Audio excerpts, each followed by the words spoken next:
Today we launched this morning's Skin Deep Week, what with Wayne Rooney having had his hair transplant and a rise in the number of men wanting their manhoods enlarged. It seems cosmetic procedures have never been more popular. Each day this week we'll be looking at a different non-surgical cosmetic procedure, and on Wednesday we'll be carrying out 3 procedures live in the studio.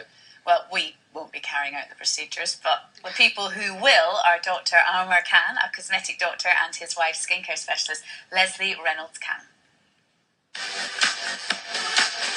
Dr. Amar Khan is one of the UK's leading experts in cosmetic and non-surgical procedures. Leslie Reynolds Khan is a skincare and beauty expert who's specialised in anti-aging treatments for over 20 years. Together, they are the husband and wife team dubbed Mr. and Mrs. Surgery. Their client list includes many celebrities, amongst them EastEnders stars Patsy Palmer and Lucy Speed. From man boobs to Botox, boob jobs to facelifts, Mr. and Mrs. Surgery are at the cutting edge of cosmetics. Okay, and the Khans join us now. Thank you for coming in. Good morning. You know, there's always been a little bit of a stigma with I suppose, cosmetic surgery and getting work done. A lot of people want to keep it private, but realistically, it's more and more common nowadays. So more and more popular. And there are so many advances as well in cosmetic technology that you don't even have to go under the knife anymore. So is it as effective? Yeah, definitely. I think it's better, actually, because you don't have all the downtime, you don't have to have a general anaesthetic, you don't have the scarring. So definitely I would say surgery is going more that way. So this is the difference between being a cosmetic doctor and a surgeon. There's no general anaesthetics, no deep cuts.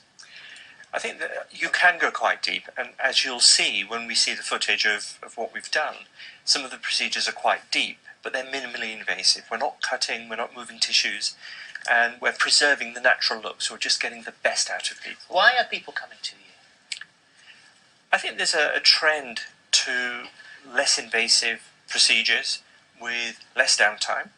People are busy, they want to get back to work, and also I don't think there's a need for major cutting and scarring.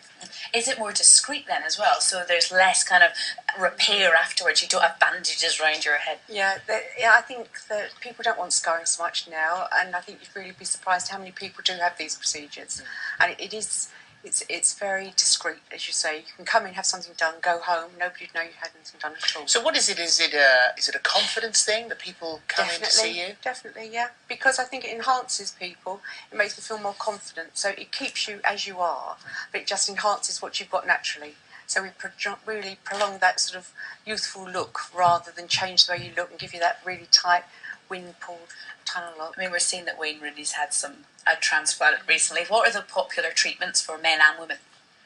I think the most popular for women are breasts still, closely followed by face. And for men, it's the other way around. Men do faces. And it was interesting in the recent poll that a larger percentage of men actually have had cosmetic surgery, but fewer actually admit to it. Right. Well, we've got our poll results here now. Let's have a look at these. This is the ladies' results first. Most of them say they want to look like Kelly Brook. 34% said they wanted to look like Kelly Brook. But are you happy with your body? 22% said yes, no. 31% said that. Have you had cosmetic surgery? Yes, 5%. No, 95%. The most popular cosmetic surgery, as you were saying, Dr. Khan, was breast enhancement, 37%. Interestingly, the reason for having cosmetic surgery, to gain confidence. 65% of women said that. Has it improved your life? 63% said yes, 24% said no. And then as far as the men are concerned, 10% of men said that they'd had cosmetic surgery and 90% said that they hadn't, the most popular being a facelift at 41%. And then the other thing I wanted to point out was, would you consider cosmetic surgery? The vast majority of people who said they wouldn't were concerned about it going wrong. Yeah, I suppose the side effects, you do worry that you're going to have a reaction, and so are there negative side effects? I think you hear about the things that go wrong more than you hear about the good procedures. That's the thing. And things obviously can go wrong, can't they? Yeah, absolutely. And I think the more invasive the procedure, the more there is to go wrong. And we've heard of the horror stories of people going abroad and having things done and people dying as a result of it. But as you can see from the survey, that the majority of the people who've had work done were happy with the results. Well, let's have a word with someone who has, and is very happy with the results. Our first look at our first procedure, Faith Saville-Smith went for a non-surgical facelift, and a word of warning, if you're a bit squeamish, you might want to look away.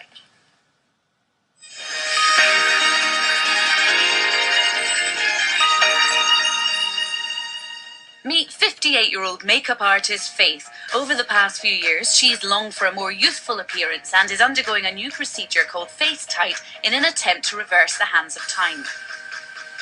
Well, I'm having the procedure because as time takes its toll and things start to kind of droop down, and I would just like them to kind of go back to where they used to be, basically, and just look a bit younger and more rejuvenated. I wouldn't want to go for a full facelift because I think it would be too intrusive. B, I don't think I really need it at the moment. It might be something that I would have considered in a few years' time, but I think this seems to be less invasive. A little bit apprehensive, but I'm not nervous at all. I've seen some results of some before and after shots, and they have been really impressive. So obviously, I'm hoping it's going to have the same effect on me, and that's how I'm going to look.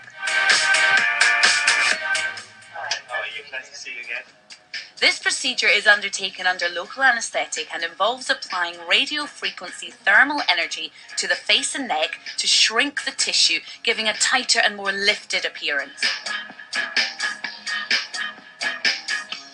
In cases where more tightening and resurfacing is required for older, more sun-damaged skins, radiofrequency can also be delivered through the surface of the skin via small pins. This is known as fractional radiofrequency skin resurfacing, or fractora. The operation takes around an hour to 90 minutes and recovery time is 3 to 5 days.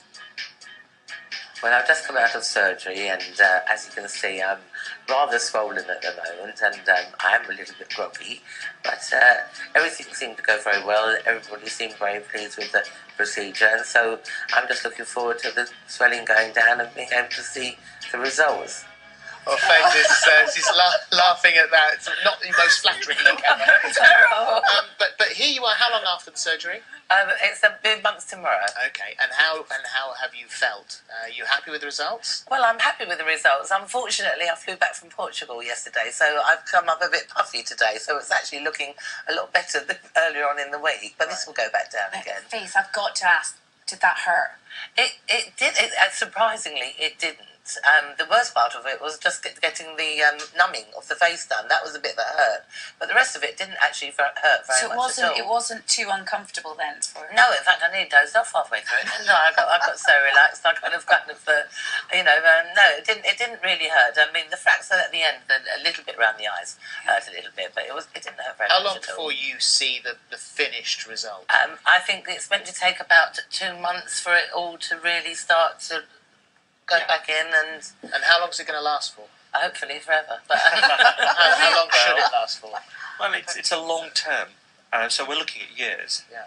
Very similar to a minimally invasive facelift. So do you have to then have it again in a certain amount of time, because otherwise the effects will wear off and it'll be really obvious? I think really it's all about maintenance. When we buy a car, we don't just buy a car until it breaks down and buy another one. We service it and we MOT it and we maintain it. And similarly with any work that we do, if you do little and often and you maintain things, then you can keep that good look for much longer. How much does it cost? Yeah. What Faith had done, you're looking at around £5,000. And there are other places in the UK that do this procedure as well. It's not just in London. And are you happy then? yes, I'm happy. I am happy. I mean, I think you can see the difference. Shall we have a look? I mean, if you must. Before and after. Here you go. This is you before, and here you come now. So as you say, you're a bit puffy because of the. It's not really giving a true picture of it, because it actually looks a lot better than that. When yesterday it has puffed up quite a bit. It does look a Where do you notice the difference? I think the jawline helps. The actual overall texture of the skin has helped. And when you see this going down, you see how wrinkled I was. That's the bit that I used to really hate, and that will go. That when this is shrunk back up again, that will go. Well, thank you all very much indeed. We'll see you again tomorrow. You're going to come back and do some more tomorrow. Thank you very much. Thank indeed. you.